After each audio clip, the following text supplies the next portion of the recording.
Oi, gente. Agora vamos ter nossa aula de teórica de sistema digestório. Agora a gente vai começar a ver os tecidos, esses tecidos básicos, como eles vão se organizar nos órgãos, no caso do sistema digestório. Então vamos lá. Bom, o sistema digestório, representação anatômica, né, do trato digestório, ele é formado pela cavidade oral, a gente chama de boca, né, cavidade oral, esôfago, estômago, intestino delgado e intestino grosso, e tem as glândulas anexas, que a gente chama, né, as glândulas salivares, o fígado, vesícula biliar e o pâncreas. Então, qual é a função do sistema digestório? Fragmentação dos tecidos, que vai acontecer principalmente aqui na mastigação, na cavidade oral, digestão, que acontece aqui no estômago, intestino delgado, principalmente a parte da emulsificação de gordura, intestino delgado, mas primariamente no estômago, a digestão e a absorção de nutrientes, que é no intestino delgado, e absorção de água, principalmente no intestino grosso, certo?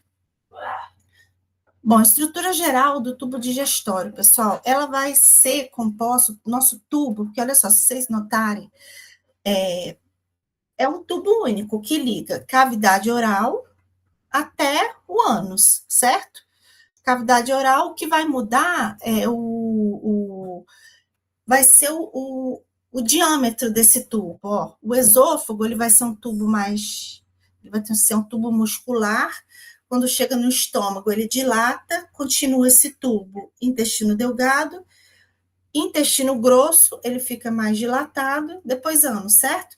Então, o tubo digestório, ele vai ter a mesma, é, as mesmas estruturas, né? A mesma estrutura geral ao longo de desde a cavidade oral até o ânus, que vai ser composto, ó, de dentro para fora, que é do lumen que é a luz do órgão por onde passa, no caso o alimento, até a parte mais externa.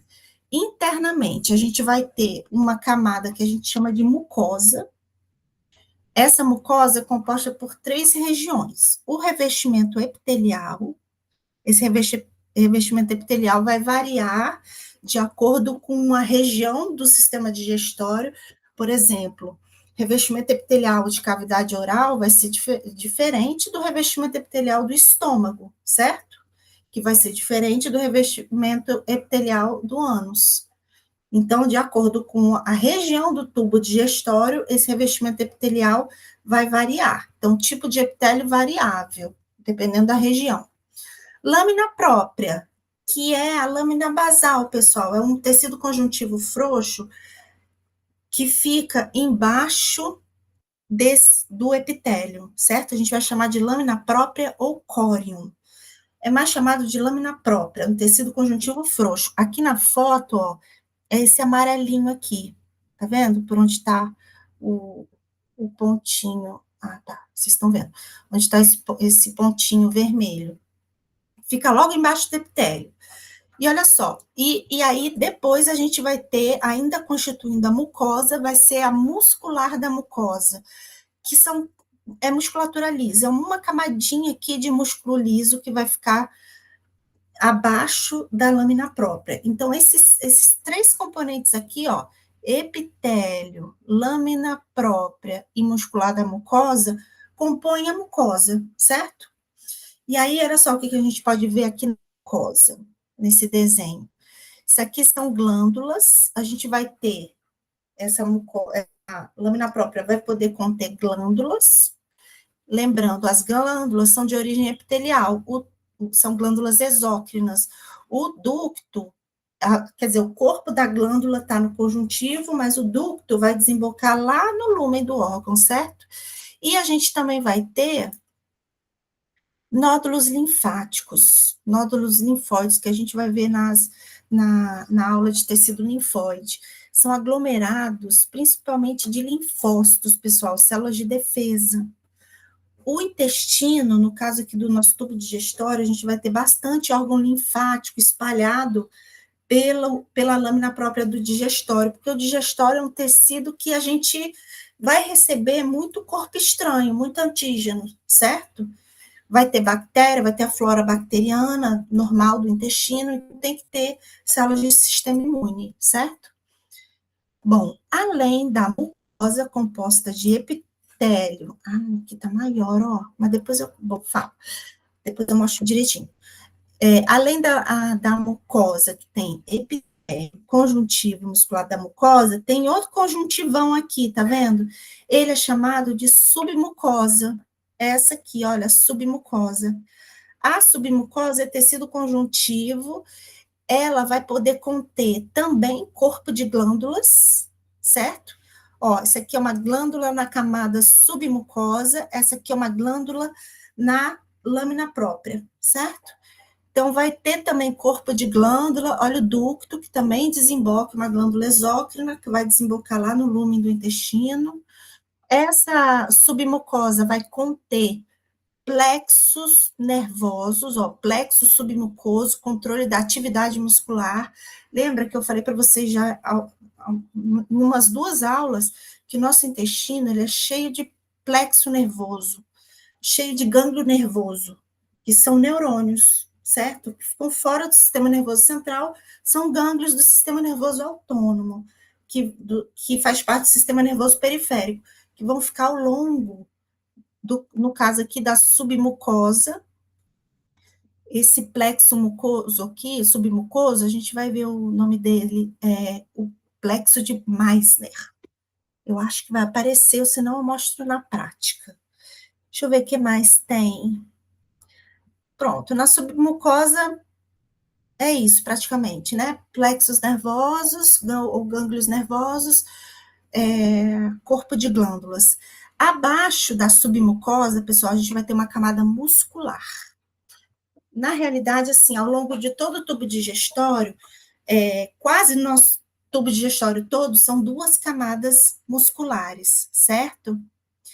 É uma circular interna. Aqui a gente tem o tubo digestório, imagina o tubo, a circular, ela vai ficar, são musculatura lisa ao redor disso, do tubo, e vai ter uma longitudinal externa, que a fibra muscular vai estar ao longo, certo? Vai estar paralelo ao lúmen. Então, vai ser uma circular interna e uma longitudinal externa. O estômago, ele já vai ter 3 camadas de músculo, certo? A gente vai ver. Mas a maior parte do tubo digestório são 2 camadas de musculatura lisa. Entre as células musculares lisas, aqui no intestino, e também no esôfago, também vai ter, a gente vai ter outro gânglio nervoso, que é chamado gânglio nervoso mioentérico. Entre as camadas musculares, de camada muscular, de musculatura, né? É o gânglio de Auerbach, que também vou mostrar depois, se não na aula teórica, na prática. E, por último, por fora disso tudo, a gente vai ter um conjuntivo, uma serosa, chamada de serosa, que é um tecido conjuntivo frouxo, certo? Que vai estar aqui. E por cima desse tecido conjuntivo frouxo, pessoal, vai ter, eu não botei aí, mas é porque a gente considera até mucosa, submucosa, muscular e serosa. Vai ter uma camadinha de epitélio pavimentoso simples, que a gente chama de mesotélio, certo? Bom, aqui maior, ó, que boa, figura grandona. Vamos ver de novo, ó. Em verde, eu coloquei todos os componentes da mucosa. Mucosa, a gente vai ter, no caso, isso aqui se for intestino, a gente vai ter vilosidades, que vão aumentar a área de absorção de intestino delgado. Então, aqui o epitélio, que, como eu falei para vocês, vai variar de acordo com a região do tubo digestório, o epitélio vai variar, certo? Aqui a gente tem lâmina própria, que vai funcionar como suporte para o epitélio, né? Fica abaixo do epitélio, essa lâmina própria, e a muscular da mucosa, que vai fazer motilidade da glândula, da motilidade da mucosa, certo? Vai ser responsável, porque musculatura lisa, lembra que é contração lenta, tá? Além disso, o que, que vai ter? Olha só, glândula na lâmina própria, vai ser uma glândula secretora, todo o nosso tubo gastrointestinal, né, do tubo do sistema digestório, tem que ser lubrificado, então vai ter bastante produção de secreção glandular. Além disso, olha aqui, um nódulo linfóide, que vai ter a função de defesa imunológica, certo? Muito importante. Abaixo da mucosa, a gente vai ter a submucosa, que está em azulzinho, que também é uma camada de conjuntivo de suporte, certo? Ela vai conter, ó, plexo submucoso, é um plexo nervoso, são gânglios nervosos, controle da atividade muscular, tanto aqui de contração muscular, lembra? Contração muscular é só acontece sob estímulo nervoso, certo, gente? Então, a gente vai ter aqui no submucoso e também na muscular, camada muscular, e também vai pegar aqui a muscular da mucosa, plexo submucoso que fica na submucosa. Deixa eu ver. E também vai ter, ó, corpo de glândulas na submucosa. Lembrando que a glândula é epitelial, certo? Mas, ó, o epitélio de revestimento, ele tá aqui no lúmen e aí ele invagina, tá vendo? E vai, essa glândula foi até a submucosa. E a gente tem a muscular, cadê? Muscular, camada muscular. A circular interna e a longitudinal externa. Lembrando, musculatura lisa. E cadê o plexo de Auerbach? É o plexo mioentérico. Olha só, esse plexo mioentérico vai ficar entre as camadas musculares. Que mais? E mais de fora, a gente vai ter a serosa. A serosa é um tecido conjuntivo frouxo, certo, gente?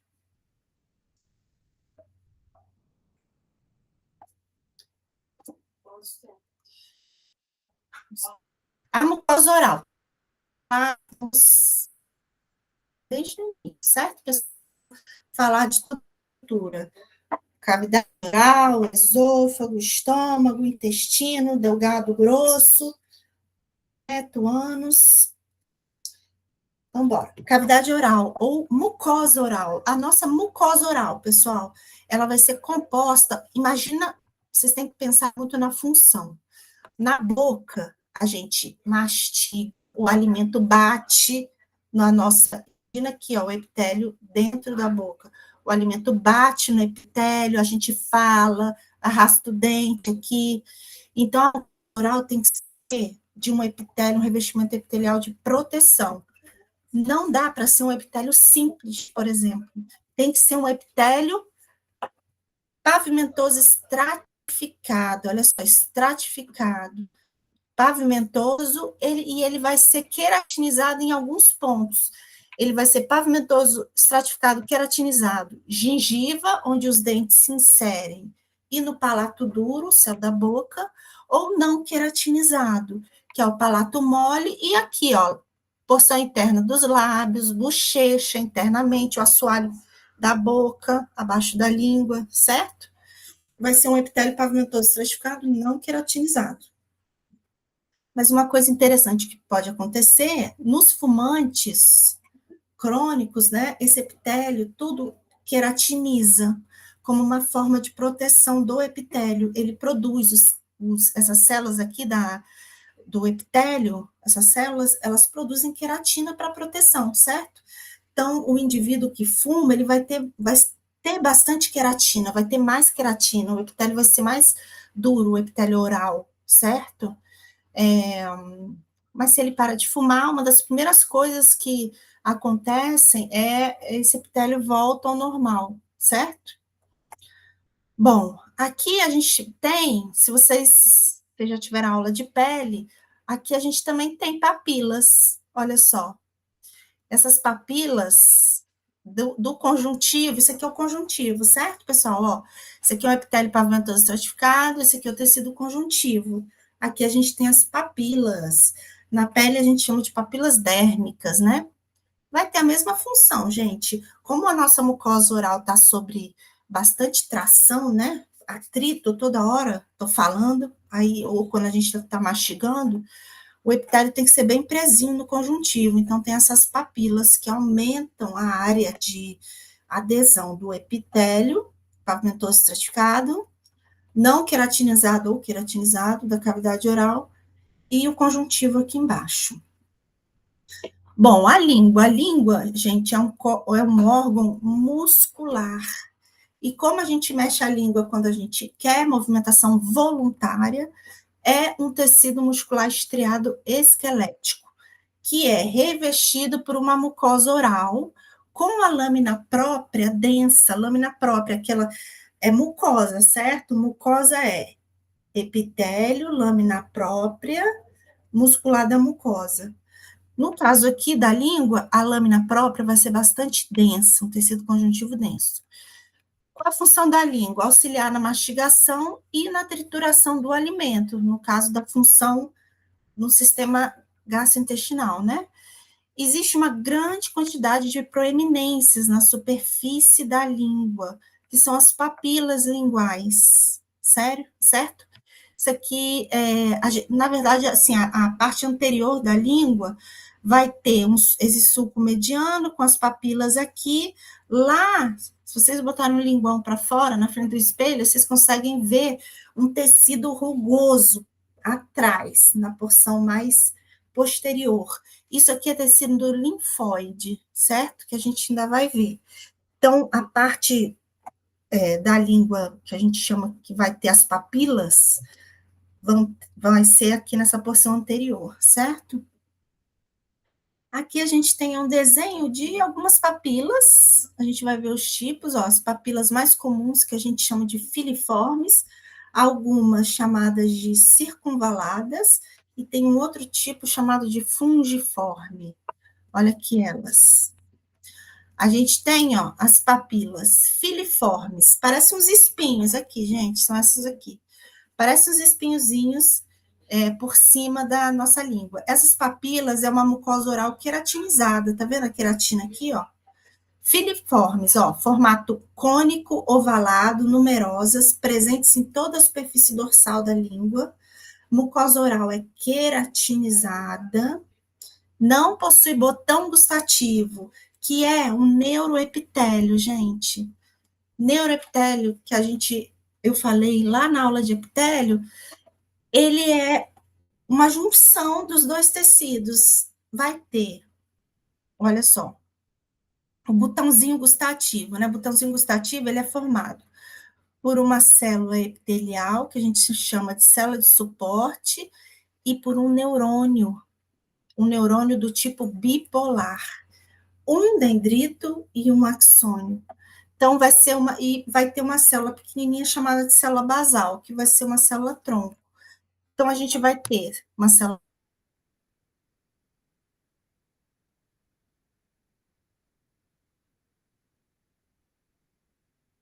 que ele tem um só, um neurônio bipolar, capta o estímulo gustativo, aqui, ó, por esse sozinho, capta o estímulo gustativo, que é levado via aqui, os axônios dos neurônios se juntam para formar um nervo gustativo, que vai levar o estímulo gustativo para o sistema nervoso central, certo? O nervo aferente. Esse é um neuroepitélio, não sei porque ficou feio, ó, botão gustativo. Só que as filiformes não tem botão gustativo. Aí vem as fungiformes. Essa aqui, ó, fungiforme, tem o formato de um cogumelo. Essas vão ter botãozinho gustativo, são essas regiões mais clarinhas aqui, tá vendo? Tem dois pontinhos aqui. Ele já vai ser um epitélio também pavimentoso estratificado, não queratinizado, certo? Não queratinizado. As papilas vão ficar na base, os botões gustativos vão ficar na base dessa papila aqui, da fungiforme. E, finalmente, as papilas circunvaladas, elas são bem grandes, pessoal, elas vão ter um sulco, olha, e vão ter muito botão gustativo, olha só, quanto pontinho clarinho aqui, muito botão gustativo. que vai receber o estímulo gustativo e enviar para o sistema nervoso central. Lembra o fumante que eu falei? Se a pessoa fuma, esse epitélio aqui vai acabar se queratinizando também. Queratinização por cima de botão gustativo vai diminuir o estímulo nervoso. Então, por isso que o indivíduo que fuma, ele sente menos o gosto das coisas e menos o cheiro, porque vai ter queratinização, e a queratina atrapalha o estímulo nervoso que vai chegar nos dendritos, certo? Então, por isso que o indivíduo, quando deixa de fumar, rapidinho, a primeira coisa que ele nota é a mudança do sabor das coisas, parece que fica mais acentuado, porque realmente fica. A queratinização vai embora e ele sente melhor o gosto e o cheiro das coisas, certo? Aqui esse botãozinho, o botãozinho gustativo, como eu falei para vocês, olha só como ele é mais clarinho, olha o ductozinho, que é, na verdade, é por onde o estímulo vem, o estímulo gustativo, e toca nos dendritos que vão receber esse estímulo. E é um neuroepitélio, como eu falei, ó, composto de células gustativas, células de suporte, que é epitélio, célula basal, que também é epitélio. Certo? Bom, descemos. Boca, esôfago. Esôfago é um tubo muscular. Ele vai ter a função de transportar o alimento da boca para o estômago. Ele também, pessoal, vai ser revestido por um epitélio pavimentoso estratificado não queratinizado, igual da mucosa oral. Por quê, gente? Porque ele ainda tem que ser de proteção, porque quando a gente deglute, o alimento ainda está inteiro, ele vai passar pelo teu esôfago. Imagina, isso aqui é um corte transversal de esôfago, o alimento vai estar passando aqui. Imagina se você engole um pedaço de carne. O epitélio não pode ser simples ainda. O epitélio vai ter que ser estratificado, pavimentoso, não queratinizado. O esôfago não é queratinizado, certo? Bom, então a gente vai ter aqui mucosa com epitélio pavimentoso estratificado, não queratinizado, submucosa, ó, submucosa aqui meio em verretinho, com glândulas esofágicas que desembocam na mucosa, certo? Facilita, por que tem que ter glândula? Como eu falei, o tubo tem que ser lubrificado, facilita o transporte de alimento e protege a mucosa. Não dá para ser um tubo seco, certo, pessoal? Quando você deglute, por exemplo, um pedaço de carne, não pode passar rasgando o teu epitélio, tem que ter um fluido para ele escorregar, né, até o estômago. E aqui fora, ó, as camadas musculares, que bonita. As duas. Dá para ver uma aqui, circular interna, longitudinal externa, certo? Duas camadinhas musculares. Aqui vai ter plexo nervoso também. Só que um negócio, pessoal, a musculatura do esôfago, acho que eu comentei na aula de esôfago, ela é mista. Porque, olha só, o início do esôfago vai ser musculatura esquelética, porque a gente tem controle da deglutição. Só que depois de uma certa porção do esôfago, a musculatura já vai ser lisa. A gente não vai ter mais controle, certo? Isso aqui é um corte de esôfago, a mucosa preguiada no estado relaxado. Quando o alimento passa, a mucosa, essas pregas somem, né? Fica tudo, elas se abrem. E aí o alimento passa e aí ela se fecha de novo. Aqui fora tem um pouquinho da serosa, certo? Vai ficar lá, que é o conjuntivo frouxo. Bom, do estômago a gente entra do esôfago a gente entra no estômago. Aí, pessoal, a gente vai ter a primeira transição epitelial. No caso, ela vai ser chamada de transição esôfago-gástrica. Porque o esôfago é um epitélio pavimentoso estratificado não queratinizado, esse epitélio aqui. Quando entra no estômago, olha como muda o epitélio, é um epitélio colunar simples, certo? A gente vai ver mais de perto, pra vocês verem. Aqui a gente tem, ó, a mucosa são esses três. Mucosa, que é composta pelo epitélio, lâmina própria, MM muscular da mucosa, certo? Aqui, ó, se continua aqui, ó, a lâmina própria vai estar mais para baixo. Lâmina própria aqui no estômago, muscular da mucosa, ó, do estômago. Só que o epitélio dá para notar a diferença do esôfago para a região da cárdia, que é a primeira do estômago. A transição epitelial que tem aqui. SM, isso aqui é submucosa e muscular, camada muscular, que está mostrando aqui. Bora ver. Olha só, função do estômago. Essa junção que eu estava mostrando para vocês é bem aqui, ó, gente, esôfago gástrica, que é entre, ó, região esofágica com a cárdia, certo? Aqui, epitélio pavimentoso estratificado, não queratinizado, aqui já é um epitélio cilíndrico simples. Função do estômago, digestão, transformação do bolo alimentar que veio pelo estômago em quimo, certo? Vai ser esse alimento digerido. O estômago, gente, ele é uma glândula, certo? Só que vai ser composto de células, diversos tipos de células, no caso, revestimento epitelial, que vai secretar enzimas, vai secretar HCl, fluidos ácidos, e também vai ter células que vão secretar hormônios. Aqui no estômago é produzido muitos hormônios, vão ser produzidos muitos hormônios, certo? Bom, o estômago ele vai ser separado nessas regiões, que é uma separação aqui anatômica, né? Cárdia, fundo, corpo e região pilórica.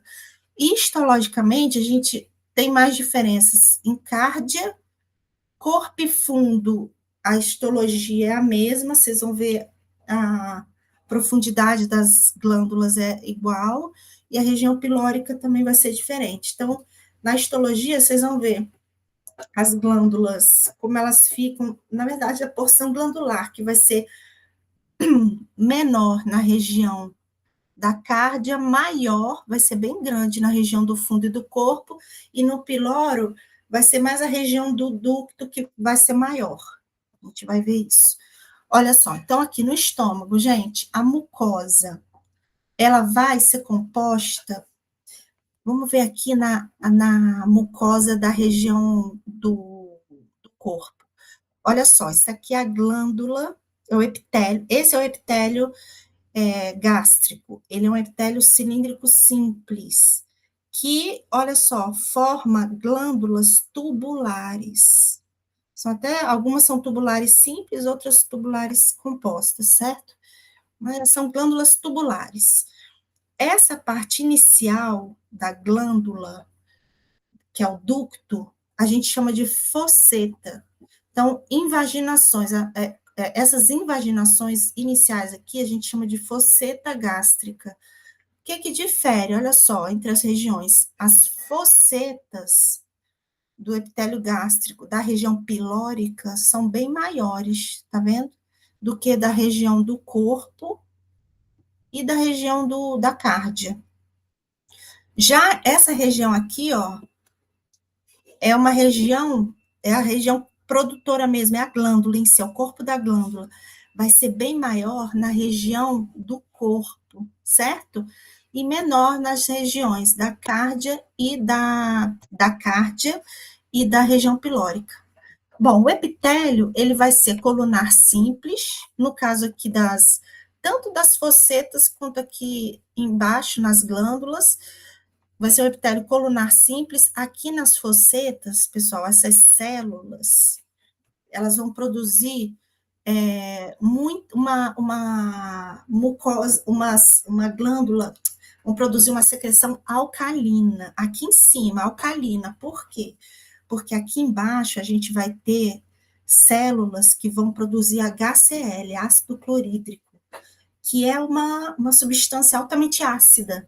Então, para proteger a mucosa aqui da superfície do estômago, as células da fosseta vão secretar essa mucina, que é uma secreção mucosa, que vai fazer o revestimento do epitélio gástrico.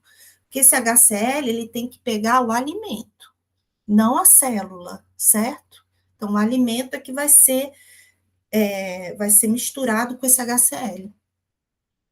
Então, as glândulas, como eu falei, gente, são glândulas aqui, o corpo mesmo da glândula é tubular, podendo ser ramificado ou não, que a gente chama de composta, simples ou composta, né? E é no corpo das glândulas, ó, você vê aqui as glândulas mesmo da região tanto da cárdia, corpo e fundo e da região pilórica, elas é que vão produzir realmente a secreção ácida. Não só a secreção ácida, não só o HCl, como também as enzimas pépticas, certo? As enzimas que vão quebrar o alimento. Bom, aqui embaixo do epitélio, isso aqui é uma mucosa, certo? Então, embaixo do epitélio a gente tem uma lâmina própria, que é esse branquinho aqui, tá vendo? Branquinho, embaixo das glândulas, embaixo do epitélio glandular. Esse branquinho aqui, ele vai ser um tecido conjuntivo frouxo, que a gente vê nos três tipos, ó, aqui dá para ver bastante, ó.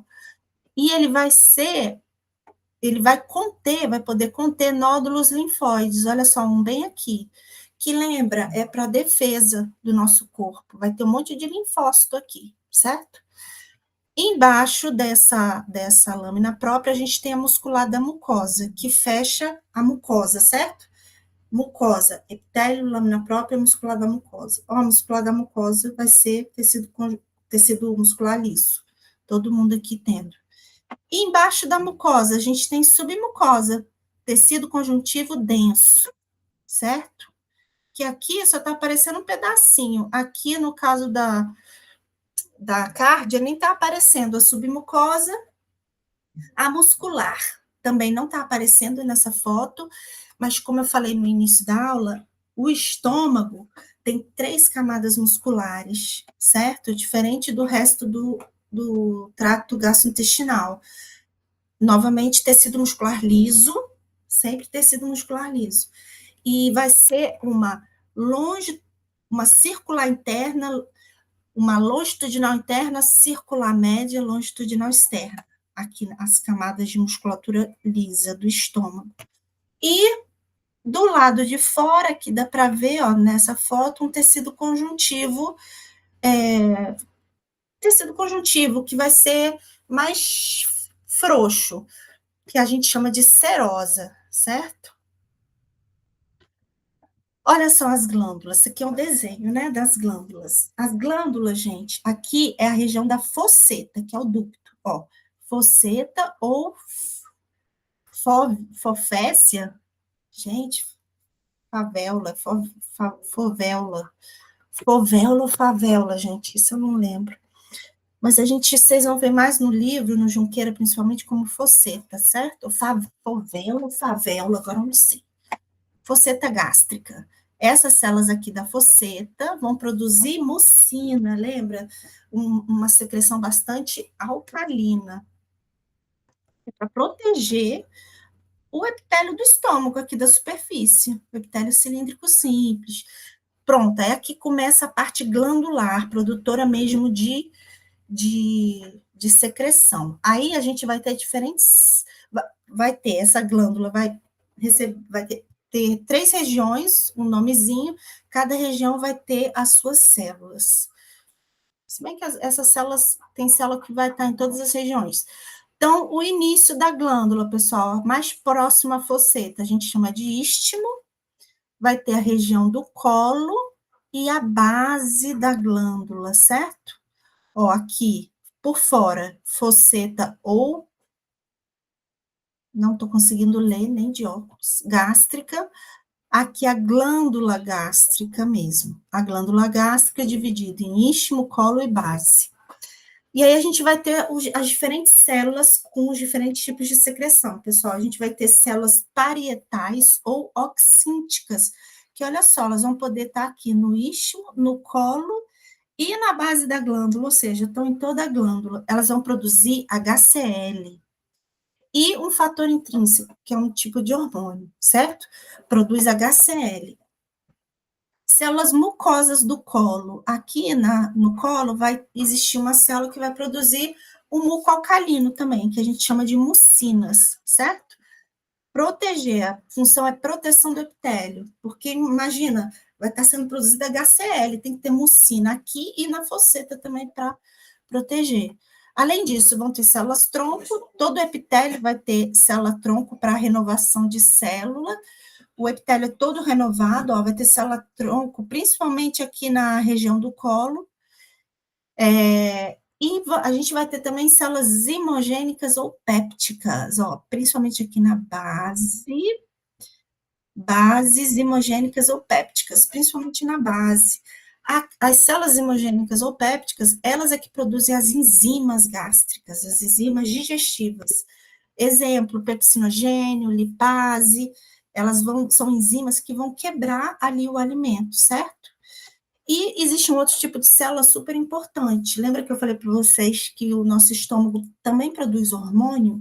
São as células enteroendócrinas, que a gente vai ter, pessoal, aqui na base, principalmente. Elas vão produzir diversos tipos de hormônio. Alguns hormônios produzidos, a gente tem a serotonina, pode ser produzida aí, a gastrina, tem a colecistoquinina, diversos tipos de hormônios. Então, são células enteroendócrinas, são células endócrinas, certo? Que vão produzir hormônios. Certo. Aqui é um corte histológico. Olha como a vida real é mais difícil do que o desenho, certo? Mas é a mesma coisa. Olha só, aqui em cima a gente tem a entrada da glândula. Ó, tem até um lumenzinho aqui. Tudo que está em preto são as células mucosas da fosseta. Vão produzir muco alcalino. Então, todo o epitélio da superfície do estômago, o alimento vai estar aqui, ó, gente. Todo o epitélio da superfície do estômago vai ser protegido por essa mucosa alcalina, por essa secreção alcalina.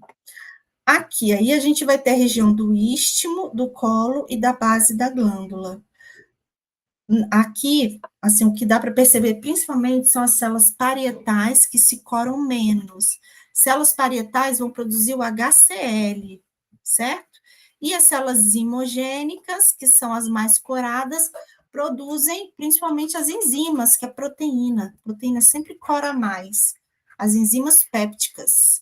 E olha que interessante, várias enzimas dessas aqui, pessoal, pepsinogênio, lipase, eles são enzimas que, quando secretadas, elas, elas são secretadas na forma inativa e se tornam ativas na presença do pH ácido. Então, precisa do HCl, certo? Para essas enzimas estarem... Arthur, fecha a porta para elas funcionarem. Embaixo do epitélio, aqui a gente tem uma lâmina própria e aqui, ó, muscular da mucosa, MM, certo? Essa é a mucosa, então. Bom, depois do estômago, gente, a gente vai ter, voltando aqui, ó, depois do estômago, a gente vai ter uma junção gastroduodenal. Essa junção gastroduodenal, a gente não vai ter mudança de tipo de epitélio. Vai continuar a ser um epitélio cilíndrico simples, certo? Mas o estômago, que é um epitélio bastante secretor, né, vai secretar diversas substâncias, no intestino passa a ser, esse epitélio cilíndrico simples passa a ser um epitélio absortivo. Essa foto aqui, isso aqui é o esfíncter. Um esfíncter, pessoal, de músculo liso, esse aqui. Olha só. Aqui a gente tem um esfíncter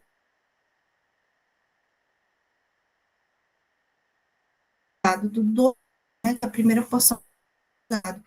Esse é aparecendo aqui, pilórico. Essa é...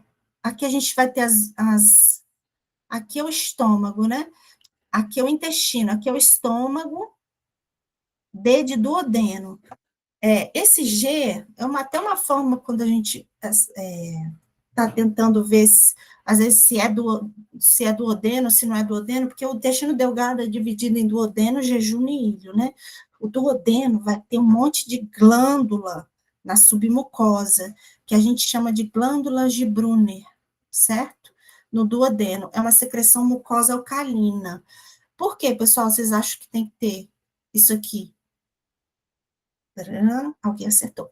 O duodeno, ele vai receber o quimo que está ácido do estômago. Então, ele produz, essas glândulas de Brunner vão produzir uma secreção alcalina, que é para alcalinizar e não machucar as células do epitélio duodenal, certo? Do epitélio cilíndrico simples absortivo do duodeno. E olha só o que vai ter no duodeno. Vão ter vilosidades, como se fossem dedinhos, certo? Olha só o que muda também, vamos ver. Vai ter a mucosa, no duodeno é mucosa, lâmina própria muscular da mucosa, isso aqui é submucosa, e aqui as camadas musculares, que voltam a ser duas. No estômago era três, no intestino volta a ser duas. Uma circular interna, longitudinal, externa, certo? Certo. Bom, olha que fofo. Isso aqui são as vilosidades do intestino delgado. Intestino delgado, só que vai ter vilosidade. Qual é a função do intestino delgado? Digestão final, principalmente ali no duodeno, digestão final de lipídios. Lá no duodeno, deixa eu ver se aqui está mostrando. Não, mas vai mostrar já já, quando a gente vê fígado e vesícula biliar. No duodeno, gente, vai ter o duodeno, ele vai receber a bile da vesícula biliar, certo? Essa bile, ela vai emulsificar a gordura para facilitar o restante da digestão dos lipídios. E o pâncreas produz uma enzima que digere lipídio, que é a lipase. Também vai digerir a amilase, certo? Então, aí no duodeno, que é a porção inicial do intestino delgado, vai ter o final da digestão, principalmente de lipídio. Mas o corpo mesmo, o resto do duodeno é principalmente para absorção de nutrientes. Então, esse epitélio cilíndrico simples, que vai estar aqui, ó, revestindo, vai estar revestindo tanto, ó, vilos e criptas. É um epitélio cilíndrico simples, certo? E embaixo, além disso, a gente vai ter, além das células absortivas, também vai ter secreção endócrina, ou seja, também vai ter célula enteroendócrina, que tem aqui na vilosidade, certo? Que tem aqui vai ter aqui nas criptas. Meu filho tá berrando. Vai ter aqui nas criptas. E toda essa absorção de nutrientes, absorção, repetir, doida. Certo. E as regiões do intestino delgado? Duodeno, jejum e ilho. Como eu falei no slide anterior, o duodeno vai ser cheinho de glândulas de Brunner na submucosa. Olha só, glândulas de Brunner na submucosa. Só vai ter no duodeno, certo, gente? E aí depois vem jejum e ilho. Novamente, olha só, o intestino delgado, ele vai ter as vilosidades, vai ter vilosidades também pequenininhas aqui, e a célula epitelial vai ter as microvilosidades, certo? Tudo isso, para que serve vilosidade, essas maiores, as menores e as microvilosidades? Para aumentar a área de absorção. O intestino tem uma área de absorção, tem que ter, bem grande, certo? Então, o que a gente vê aqui, ó? A mucosa, com lâmina própria e muscular da mucosa. Muscular da mucosa, esse vermelhinho aqui, muscular da mucosa. Embaixo, submucosa. Aqui, muscular, circular interna, longitudinal externa e serosa, certo? A mucosa, gente, vai ter as vilosidades intestinais e as criptas. Essas criptas, ó, a gente chama de criptas de Lieberkühn. Vilosidades e criptas. Vocês vão ver que no intestino grosso não vai ter mais vilosidade, só vai ter cripta. Que o intestino grosso também é um local de absorção, mas é de água, basicamente. Não tem mais absorção de nutriente. Na mucosa também a gente vai ter tecido linfóide, nódulos linfáticos. Olha só, tá aparecendo bem aqui, ó. Isso é normal. Nossa Isso vai estar na lâmina própria. A lâmina própria do nosso tubo, todo o nosso tubo digestório, nosso tubo gastrointestinal, vai ter bastante nódulo linfático, esse tecido linfóide que é cheio de linfócito. Por quê? Como eu já falei, nosso sistema digestório, a gente traz coisas de fora para dentro, vai ter bastante corpo estranho, então tem que ser bem guardado. Submucosa bastante vascularizada, os nutrientes vão ser absorvidos pela célula e jogados no capilar sanguíneo, depois existe uma circulação fechada, a gente não vai falar disso, mas existe uma circulação, uma veia que passa aqui, que chama veia porta. Essa veia vai receber todos os nutrientes do intestino e vai levar para o fígado. Essa é a circulação portal, certo? Então, é é direto, é um trajeto direto, intestino-fígado, volta, intestino-fígado, certo? Vai levar sangue rico em nutrientes para ser metabolizado no fígado. A muscular, circular interna, longitudinal externa. E aqui é serosa, tá vendo um SR aqui? Isso aqui é serosa, um conjuntivo frouxo, fora disso tudo.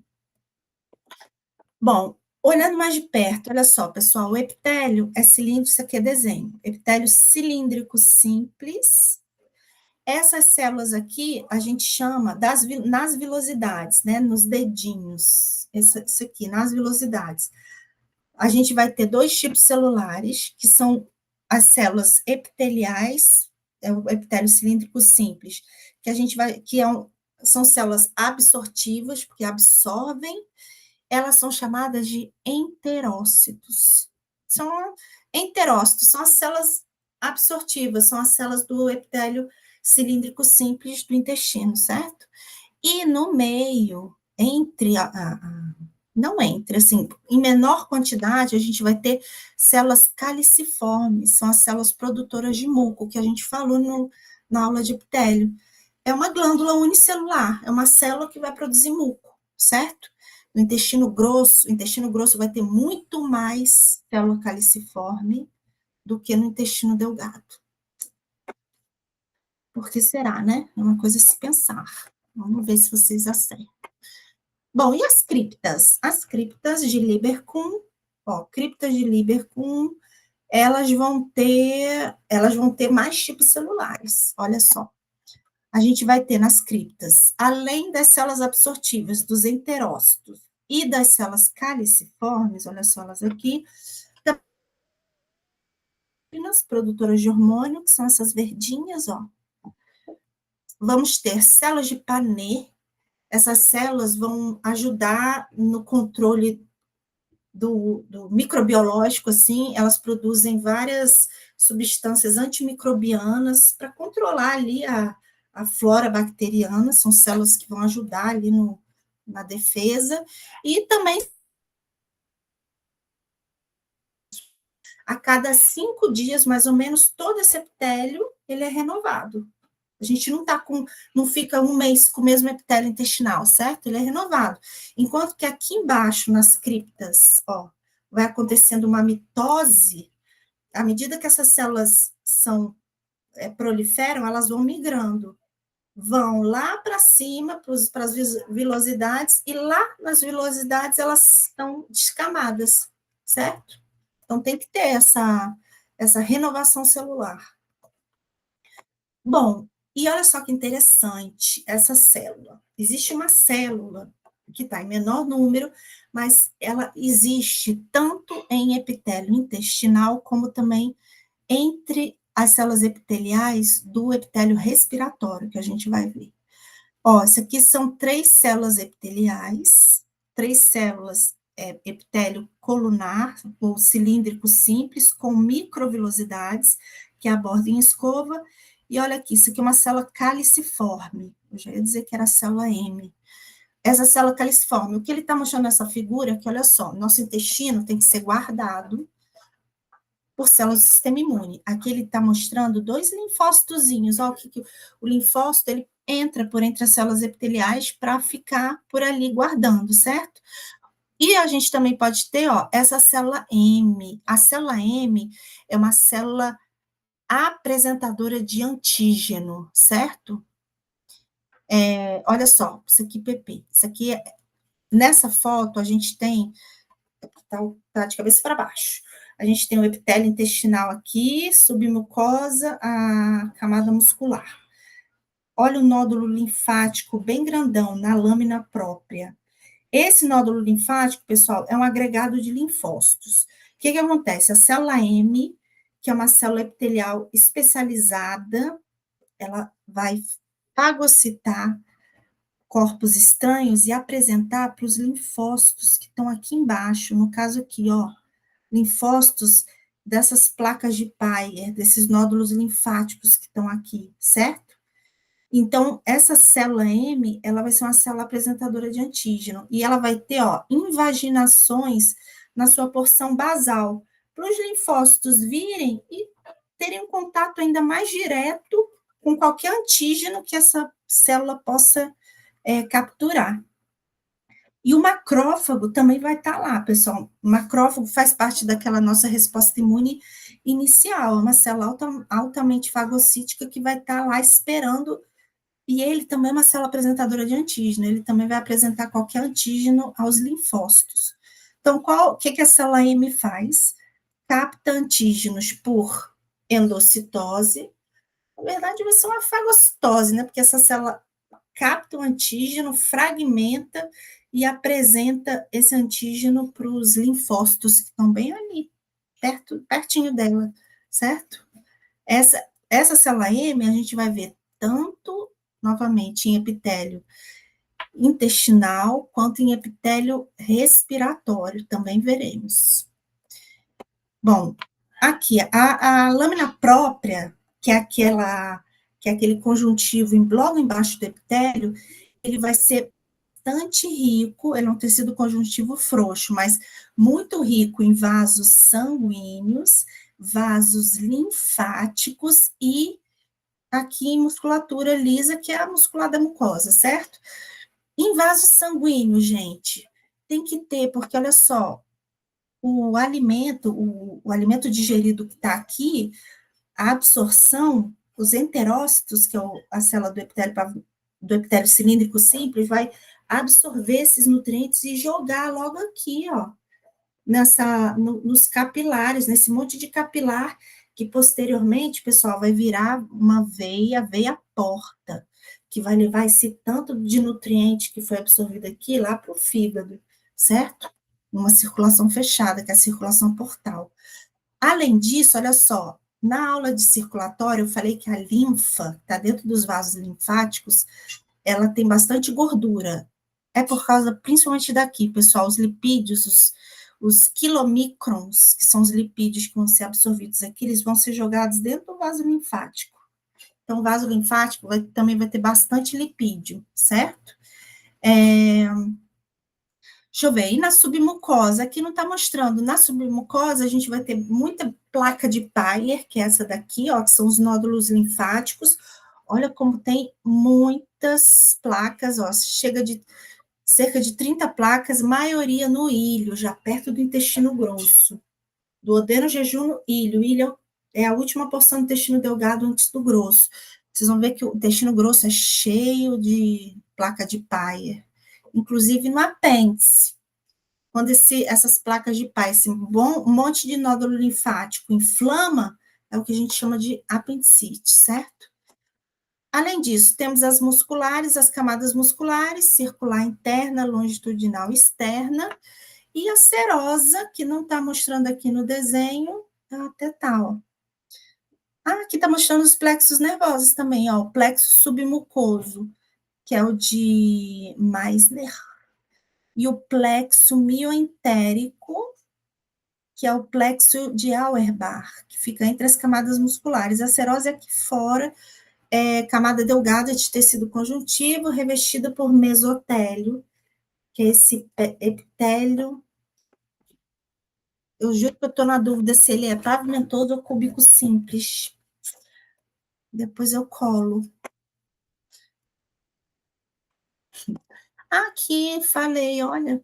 Aqui, a gente tem dois plexos nervosos ao longo do nosso também vai ter no esôfago, ao longo do nosso tubo digestório, que é o plexo nervoso submucoso, que é o de Meissner, esse aqui, ó. E olha só, as fibras nervosas pegando a muscular da mucosa, ó. Muscular da mucosa, as células musculares lisas vão contrair, lembra, musculação, musculatura lenta, musculatura, contração lenta. E tem o plexo nervoso mioentérico de Auerbach, ó, que vai estar entre as camadas da muscular, vai fazer contrair musculatura, certo? Também vai ter, né, nesses plexos, quimiorreceptores para composição do conteúdo intestinal e mecanorreceptores. Assim que, por exemplo, o bolo fecal está se formando, pessoal, aquele bolo fecal, ele bate aqui na parede, certo? Ele vai expandir o tubo intestinal que vai forçar fibras nervosas até aferentes que vão enviar uma sensação principalmente se no intestino grosso, pessoal. Quando o bolo fecal já está no intestino grosso, que ele passa apertando a parede do intestino, as fibras nervosas, as terminações nervosas aferentes, que têm mecanorreceptores, vão perceber ali o toque, seria como se fosse um toque, certo? Do bolo fecal, e mandar a sensação para o sistema nervoso central, que é o reflexo gastrocólico, certo? A vontade de fazer cocô. Se tem bolo fecal lá, teu intestino a, a vai fazer a movimentação peristáltica. E aqui olha que lindo, isso aqui é um plexo mioentérico. Plexo mioentérico é um gânglio nervoso, ó, encapsulado por tecido conjuntivo, e dentro vão ser neurônios. Núcleo grande, claro, com núcleo evidente, certo? O mioentérico, o plexo mioentérico, ele tem neurônios multipolares. Geralmente, os neurônios pseudounipolares estão em gânglios sensoriais. Bom, agora a gente está na transição iliocecal, que é a transição do intestino delgado para o intestino grosso, certo? Não muda tipo de epitélio, só que muda, por exemplo, o epitélio do intestino delgado, né? Porção final íleo, tem vilosidades, enquanto que o epitélio do intestino grosso não vai ter, só vai ter criptas, certo? Então, é uma mudança de um epitélio viloso para um epitélio só com criptas, sem vilos, certo?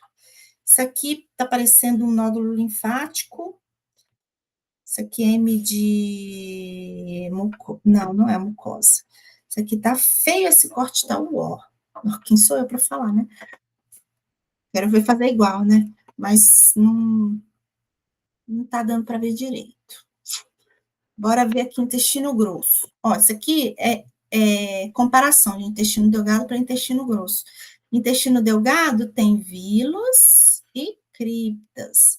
Intestino grosso, ó, é só cripta. Criptas bem longas, tá vendo? Então, a mucosa é composta por criptas longas, ausência de vilosidade. Olha só na vida real aqui, não. Criptas longas, certo? Olha o tamanho dessa cripta, bem longa. Aí, gente, vai ter abundância de células caliciformes. Olha quanta célula caliciforme. São essas mais clarinhas. E também vai ter enterócito, certo, pessoal? O epitélio também é cilíndrico simples, tem enterócito, célula caliciforme, célula enteroendócrina e células tronco. Não tem células de Panê, certo? Célula de Panê é mais intestino delgado. Então, aqui a gente está vendo esse monte de pontinho claro, é um monte de célula caliciforme. Agora eu pergunto para vocês, por que intestino grosso vai ter mais célula caliciforme do que intestino delgado? Tem a ver com a função, certo? Intestino delgado, o bolo alimentar, né? Ele ainda está muito cheio de água, certo? Ainda tem muito nutriente, mas ao longo de todo o intestino delgado, esse nutriente vai ser absorvido. E a água? A água vai ser absorvida aqui no intestino grosso. Com a absorção de água, pessoal, esse bolo já fecal começa a ficar seco, né? Então, o que, que vai ter que ter bastante, pessoal, para não arrasar com o pobre do epitélio daqui? Um epitélio cilíndrico simples, esse epitélio é simples. Um bolo fecal seco passando ali vai ter que ter muita lubrificação, muito muco. Então, as células caliciformes vão produzir bastante muco para lubrificar o intestino delgado, certo? Então, ó, as regiões, essa é a mucosa novamente composta por epitélio, lâmina própria e muscular da mucosa. Depois a gente tem a submucosa, que é essa daqui, e as camadas musculares, que aqui só está mostrando uma, ó, circular interna, aqui um pedacinho da longitudinal externa, e aqui fora vai ter a serosa, certo? Aqui não estou conseguindo ver, não estou vendo os gânglio nervoso, mas tem. Bom, intestino grosso, né? A função do intestino grosso é a absorção de água e íons. Será que eu não botei foto do apêndice? Botei. Absorção de água e íons. Então, basicamente isso. Formação e expulsão de massa fecal. E as células absortivas vão ter as microvilosidades mais curtas, pessoal. Porque, assim, o intestino grosso não tem vilosidade, mas o enterócito, que é a célula absortiva, ele tem as microvilosidades. Só que como os nutrientes já foram absorvidos lá no intestino delgado, no intestino grosso, o vilo é menor. Não precisa ter o dedinho tão grande, porque já absorveu o nutriente, agora vai absorver só água, certo? Então, as células absortivas vão ter as microvelocidades mais curtas. Isso aqui é uma foto de microscopia eletrônica de transmissão. Isso aqui é uma célula cilíndrica simples, cilíndrico simples. Outra célula, outro enterócito. Núcleozão do enterócito aqui, ela está de lado, por isso que eu estou assim. Aqui são as microvilosidades, ó. Junção entre as células, vai ser junção oclusiva. E aí a água absorvida aqui, no caso dos nutrientes, pessoal, se isso aqui fosse intestino delgado, os nutrientes eles são absorvidos aqui, e aí a célula joga para cá, porque abaixo da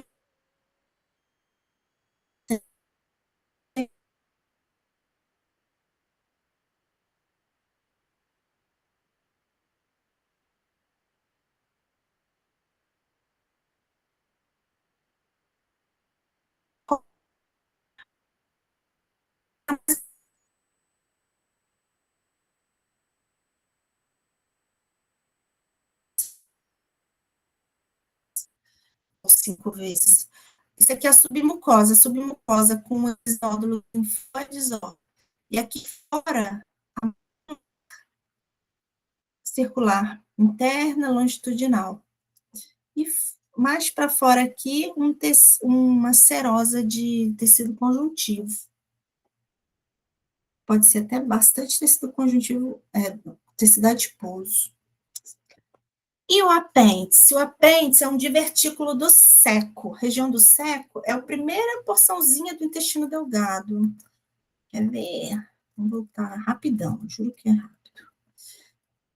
Ó, a primeira porção do intestino delgado a gente chama de seco.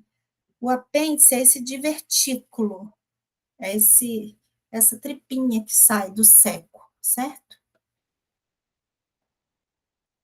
Daí, ó, o apêndice, ele é cheio de nódulo linfático, olha só. Isso aqui, olha quantos? 1, 2, 3, 4, 5, 6 nódulos linfáticos nesse corte. O lúmen é irregular, a estrutura geral é semelhante à do intestino grosso. Ele faz parte do intestino grosso, né? Também vai ter epitélio cilíndrico simples, com as criptas, as glândulas intestinais são menores, menos numerosas, mas os nódulos são abundantes. Então, pessoal, quando esse apêndice, quando esses nódulos linfóides aqui inflamam, inflama todo mundo e aí já era, tem que tirar, não tem outra saída, assim. Tem que fazer cirurgia para tirar essa tripinha. Eu já tirei em 2014. Tive apendicite. Logo embaixo, aqui a gente tem a camada da submucosa, muscular e serosa. Mesma coisa, certo? Ó, a muscular aqui, com 2 camadas. E é isso aí. E a junção reto-anal, pessoal? Aqui vai mudar de novo o epitélio. Olha só que coisa. O reto é a porção final dilatada do intestino grosso. Então, aqui a gente tem o reto. Aqui é o sigmoide reto, certo? O reto, ele ainda é intestino grosso, é um epitélio cilíndrico simples, só que aqui tem o canal anal. A junção reto-anal no ânus, pessoal, esse canalzinho aqui, ele já vai voltar a ser um epitélio pavimentoso estratificado. A princípio aqui não queratinizado, mas aqui, ó, vai virando pele. Aqui fora já é pele, pessoal, já é a lateral do bumbum, ao redor do canal anal, da borda anal, certo? Já vai ser um epitélio pavimentoso estratificado, não queratinizado, e aqui já começa a queratinizar, certo? Então, vai ter aqui, ó, uma transição. Isso aqui é reto, epitélio cilíndrico simples, cheio de célula caliciforme, e aqui, ó, J de junção, epitélio pavimentoso estratificado, não queratinizado a princípio, né? Esse SS é porque é de escamoso. Lembra que eu falei que o epitélio pavimentoso estratificado, ele também pode ser chamado de epitélio escamoso, porque as células mais superficiais, elas descamam, certo? E como elas estão mortas lá no final, parece uma escaminha mesmo. Então, a mucosa do reto é rica em células caliciformes. Na junção, essa junção reto-anal vai ser rica em glândulas tubulares circunanais. São essas aqui, olha. Não. Aqui não está mostrando. Esse aqui é o esfíncter anal. Esfíncter anal, musculatura, tecido muscular estriado esquelético, né? Todo mundo tem controle. Você libera o bolo fecal quando você está em casa, você está numa festa, o bolo fecal já está aqui apertando teu epitélio, apertando a parede intestinal, está pegando lá num gânglio sensorial. Gânglio sensorial, tá, o toque ali do bolo fecal, está mandando para o seu encéfalo, sistema nervoso central, assim, vai no banheiro porque eu quero sair. Só que, cara, tô numa festa, não vou. Você tem controle do seu esfíncter anal, certo? Então, se tem contração voluntária, é musculatura estriada esquelética, certo? Esse daqui. Chega em casa, pronto. Que mais? No reto, na porção do reto, intestino grosso, tem a mucosa do reto tem essas dobrinhas aqui, ó, gente, que a gente chama de colunas de Morgagni. São dobras da mucosa, né? Revestido por epitélio cilíndrico simples. A junção, a gente fala, é aqui. Isso a gente também chama de linha pectínea, gente, que é essa mudança epitelial de epitélio cilíndrico simples para epitélio pavimentoso estratificado, a princípio não queratinizado. Sabe que o vírus HPV é um vírus que gosta justamente dessa junção, pessoal. A gente fala muito do câncer de colo de útero, que por acaso o colo do útero também tem essa mesma transição epitelial, pessoal. O colo do útero, a gente vai ver na aula de reprodutor feminino, que a ectocervice é um epitélio pavimentoso estratificado, não queratinizado, que é o mesmo epitélio da vagina, do canal vaginal. E a endocervice, que é a que está voltada para o útero, é um epitélio cilíndrico simples, mesma coisa, cilíndrico simples para pavimentoso estratificado, não queratinizado. E o HPV pega nessa junção no colo do útero, causando câncer de colo de útero, né? Em alguns casos, dependendo do tipo de HPV. No ânus é a mesma coisa, gente. Existe câncer anal. O câncer anal, mais de 90% também é causado por HPV. Câncer anal, diferente de câncer coloretal, certo?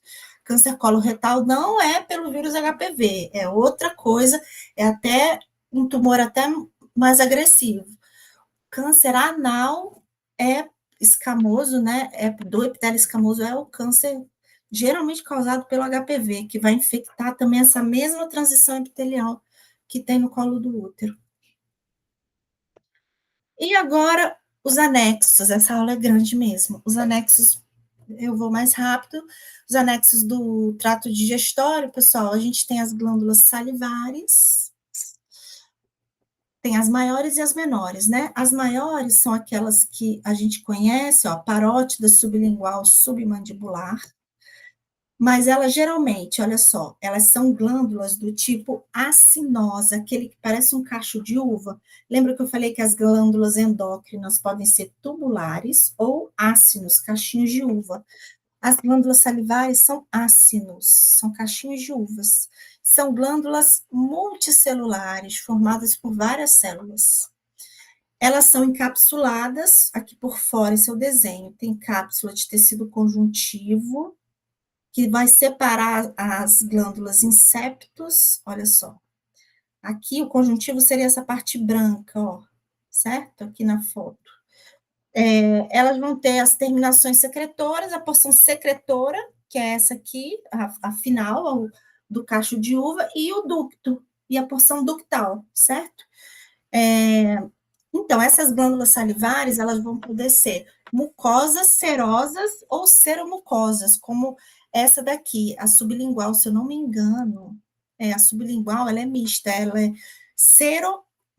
seromucosa, ela vai secretar tanto uma secreção mais líquida, como uma secreção mais espessa, certo? Serosa, secreção mais proteica, mucosa, uma secreção mais de carboidrato, certo? As glândulas salivares vão secretar bastante lipase, amilase, que é a amilase é uma enzima, ou seja, uma proteína que vai iniciar a digestão de carboidrato. Ó, aqui, ó. A porção serosa vai secretar amilase e lisozimas, que são proteínas, né? Então, é a parte serosa que faz isso, e a parte mucosa vai secretar muco alcalino, mucinas, certo? Isso aqui é um ductozinho que foi cortado. O ducto, gente, olha só que interessante.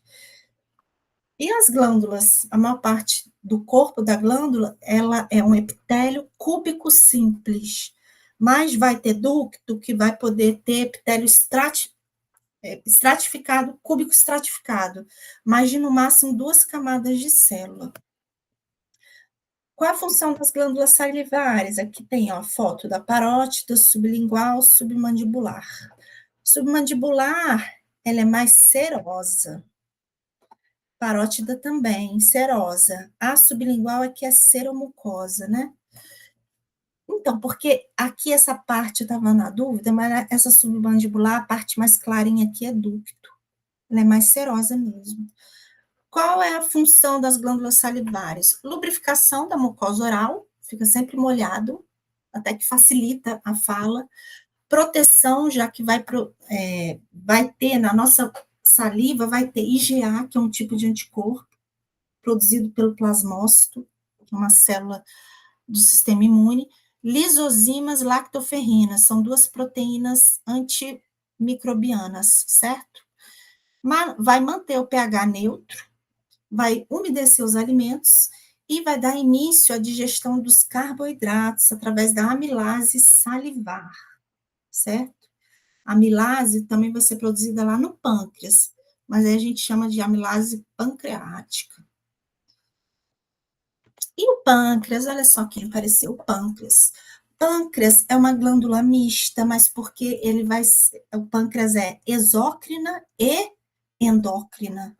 Ele vai produzir tanto enzimas pancreáticas, como amilase e lipase, como também vai produzir hormônios importantes, como a insulina, certo?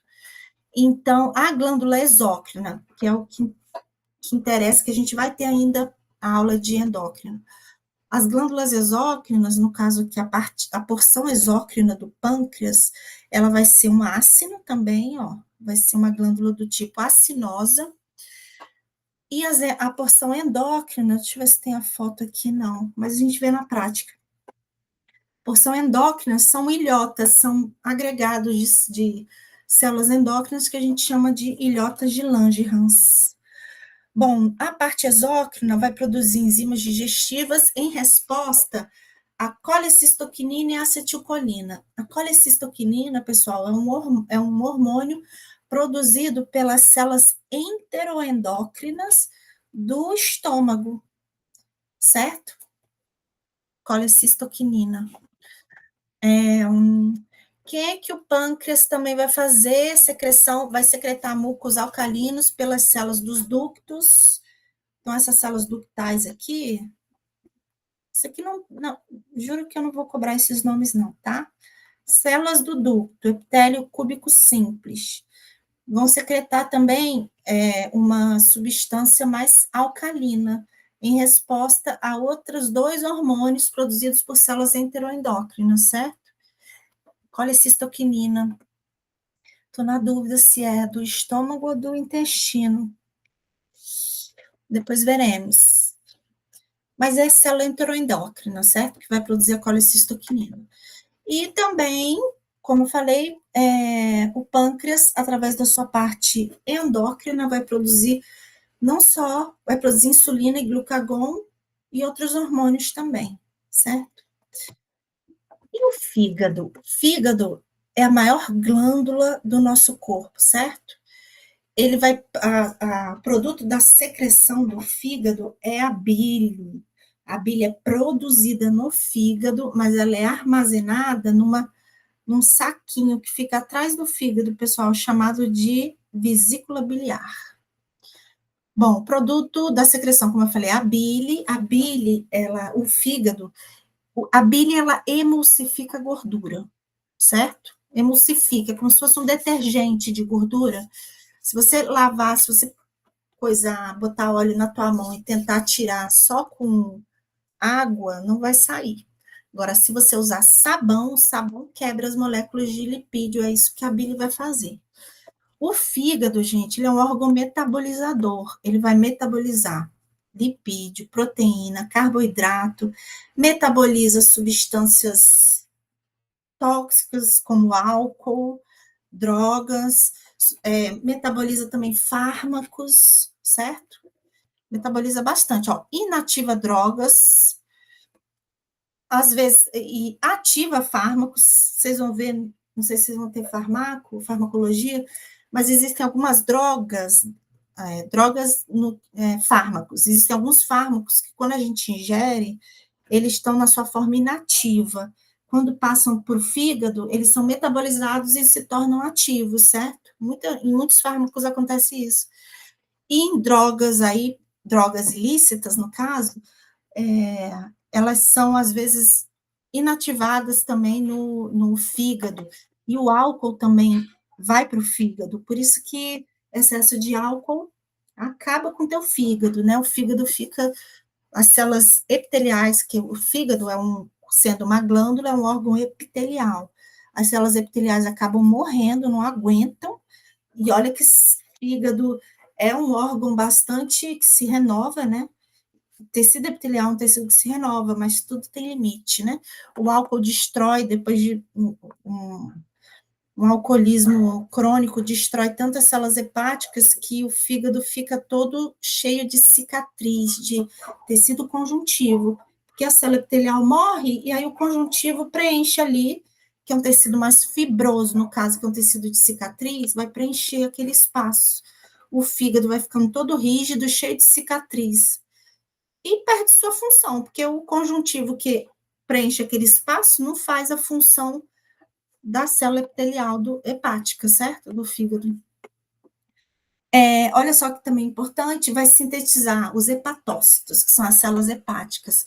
sintetizam proteínas plasmáticas, como a albumina, e fatores de coagulação importantes lá na cascata de coagulação do sangue. Vai ser revestido por uma cápsula de conjuntivo, que dá para ver macroscopicamente. A gente chama de cápsula de Glisson. Não está aqui, mas ela existe. Olha só que lindo, gente. As células hepáticas. O fígado é composto por. Então, as células aqui estão bem pequenininhas. Por células epiteliais, que são as células hepáticas, que a gente chama de hepatócitos. Elas estão agrupadas em placas, formando essas placas, são chamadas de lóbulos. Esses lóbulos, em cada lóbulo age como uma unidade morfofuncional. Que é isso? Olha só, esse aqui é um lóbulo hepático, aqui, esse do desenho. Aqui, nesse desenho, a gente tem 1, 2, 3, 4, 5, 6, 7 lóbulos hepáticos. Cada lóbulo vai receber uma tríade portal. O que é isso? A tríade portal é a artéria hepática, esse vermelhinho, veia porta e ducto biliar aqui. A artéria hepática leva para dentro do fígado, para os hepatócitos, vai levar sangue rico em oxigênio. A veia porta vai levar para os hepatócitos sangue rico em nutrientes, certo? Ela está vindo lá do intestino. E o ducto biliar, na verdade, ele está saindo com bile produzida pela célula hepática. Então, aqui nesse desenho, bora ver, ó, veia porta, chegando aqui, vai ramifica, vai dar origem a capilares, ó, na verdade, ó, aqui artéria hepática, ducto biliar e veia porta. A artéria hepática ramifica e aí vai dar origem àqueles capilares sinusoides que se juntam aqui, gente.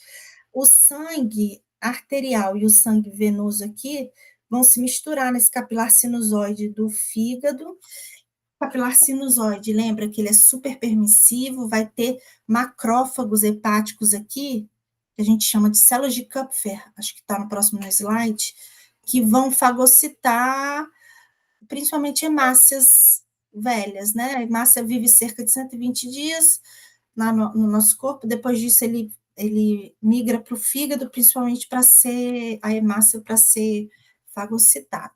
E olha só, tá vendo esses quadradinhos aqui? São os hepatócitos. Quando esse sangue é derramado, as substâncias são metabolizadas e aí ele vai escorrendo, ele vai e desemboca, esse sangue desemboca nessa grande veia central, que é chamada de veia central mesmo. Olha só. Ó, a veia central aqui saindo dos lóbulos. Aí esse sangue depois se encontra nessa veia, que é a veia centrolobular, aqui é a veia sublobular, que junta essas centrolobulares, né?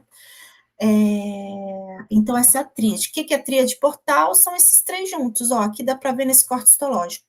Veia porta, ó como a veia tem um diâmetro maior. Essa aqui, artéria hepática e ducto biliar. Qual a diferença? Olha só, eles são bem parecidos, né? Artéria com ducto. O ducto, ele é revestido por um epitélio cilíndrico simples.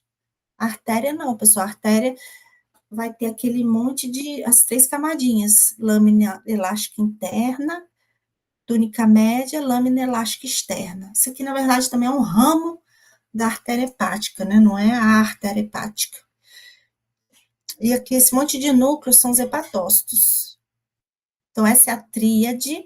E aqui nessa foto tá a tríade aqui, ó.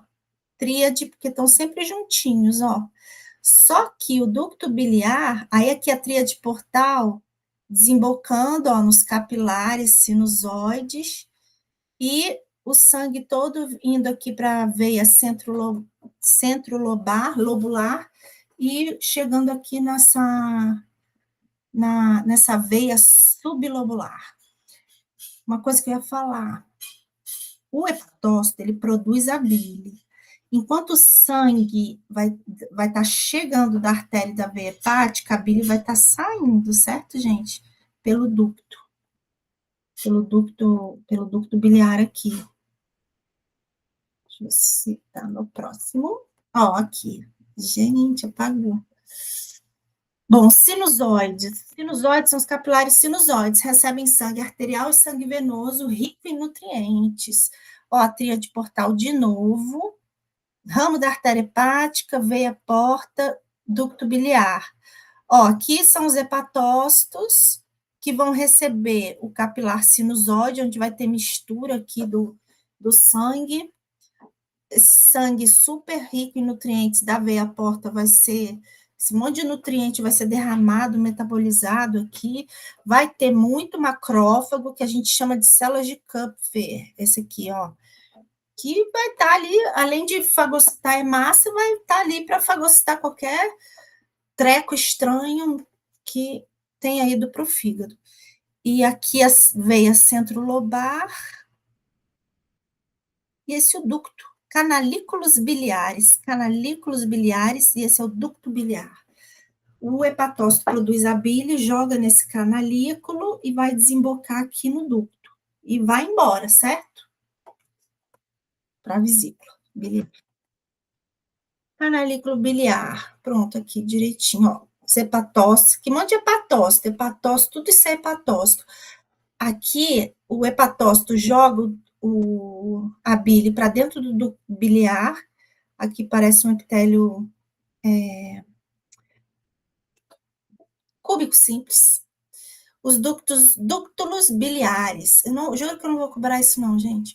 Vão direcionar a bile para a vesícula biliar, certo? Muda o nome dos ductos biliares à medida que ele vai indo para a vesícula biliar, pode mudar o nome. E a vesícula biliar? Ela fica, pessoal, posterior do fígado, certo? Qual a função? Armazenar e concentrar a bile produzida pelos hepatócitos. Então, quem produz bile é o hepatócito, é o fígado, que vem, ó, a bile produzida vem aqui pelo conducto hepático, entra aqui pelo ducto colédoto, e aqui está a bolsinha por trás do fígado, desse lado direito. Também já tirei, porque essa vesícula, pessoal, olha só a função, ela concentra a bile, armazena primeiro e concentra a bile. Concentrar, ela, aqui, esse aqui é o epitélio cilíndrico simples da bile. Ela vai absorver água e outras substâncias para concentrar a bile, pessoal. Isso, com os anos, dependendo, também existe uma predisposição genética, pode começar a criar sais que é chamado primeiro de lama biliar, que depois pode virar pedra, certo? Pedra na vesícula. E é outra coisa que tem que tirar. Não tem jeito. Depois que forma pedra, tem gente que tira a vesícula lotada de pedra. A minha não estava lotada de pedra, mas ela já estava doendo e eu não quis esperar entrar em crise, porque quando você entra em crise, aí é a cirurgia de emergência, né? Aqui, quando ela estava doendo, foi mais ou menos eletiva. Bom, olha só, a bile produzida nos hepatócitos é levada à vesícula biliar pelo ducto cístico, mas isso aqui eu prometo que eu não vou cobrar. A bile é liberada, essa fotozinha é legal. Olha, a bile é liberada no duodeno pelo ducto colédoto, junto, pessoal, do ducto pancreático, tá vendo? A bile e a secreção pancreática são liberadas juntas no duodeno. Logo aqui, gente, olha só, isso aqui é aqui já vai ser o estômago. O estômago está aqui, duodeno, na porção bem inicial do duodeno, certo? A bile é liberada pela ação de hormônios produzidos pelas células enteroendócrinas do intestino. Ó, não é do estômago, eu tinha falado do estômago. que é a colecistoquinina, principalmente, ela vai avisar a bile que está vindo bolo alimentar. Por isso que eu achava que era no estômago, nas células enteroendócrinas estomacais. Pronto, pessoal. Agora eu vou dar uma pausa, porque senão vai ficar muito grande esse arquivo. Depois, no outro vídeo, eu faço a prática, tá bom? Então, felicidades.